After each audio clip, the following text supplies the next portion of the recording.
आलू गोभी टमाटर रसेदार 1 किलो गोभी ਉਹਦੇ ਨਾਲ ਅੱਧੇ ਆਲੂ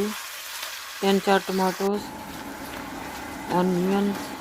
ਤੇ 2 ਕਿਊਬਸ ਲਸਣ ਗਾਰਲਿਕ 5-6 ਹਰੀਆਂ ਮਿਰਚਾਂ ਸਾਰਾ ਕੁਝ ਤੁਸੀਂ ਪ੍ਰਪੇਅਰ ਕਰ ਲੈਣਾ ਨਾ ਧੋ ਕੇ ਛਿੱਲ ਕੱਟ ਲੈਣੇ 1-2 ਚਮਚ ਮਸਾਲਾ ਹਲਦੀ ਲੂਣ ਜਿੰਨਾ ਤੁਹਾਨੂੰ ਤੁਸੀਂ ਖਾਂਦੇ ਹੋ ਨਾ ਜੀਰਾ ਲਾਲ ਮਿਰਚ ਥੋੜੀ ਜਿਹੀ ਹਿੰਗ ਧਨੀਆ ਤੇ ਆਪਣੀ ਮਰਜ਼ੀ ਦਾ ਪਾ ਲੈਣਾ ਜਿੰਨਾ ਤੁਹਾਨੂੰ ਵਧੀਆ ਲੱਗਦਾ ਹੈ ਤੇ ਥੋੜੇ ਜਿਹੇ ਘਿਓ ਵਿੱਚ ਗੰਢੇ ਭੁੰਨ ਲੈਣੇ ਤੇ ਵਿੱਚ ਹਿੰਗ ਜੀਰਾ ਲਸਣ ਅਦਰਕ ਟਮਾਟਰ ਪਾ ਕੇ ਭੁੰਨ ਲੈਣੇ ਹਨ ਤੇ ਜੇਕਰ ਤੁਹਾਨੂੰ ਰਸੀਲੀ ਚਾਹੀਦੀ ਆ ਤਾਂ ਥੋੜਾ ਜ਼ਿਆਦਾ ਪਾਣੀ ਪਾ ਲੈਣਾ ਨਹੀਂ ਤਾਂ ਘੱਟ ਪਾ ਕੇ ਨਾ ਗੋਭੀ ਤੇ ਆਲੂ ਪਕਾ ਲੈਣੇ ਤੇ ਆਪਣਾ ਸਾਥ ਬਣਾਈ ਰੱਖਣਾ ਓਕੇ ਜੀ ਬਾਏ।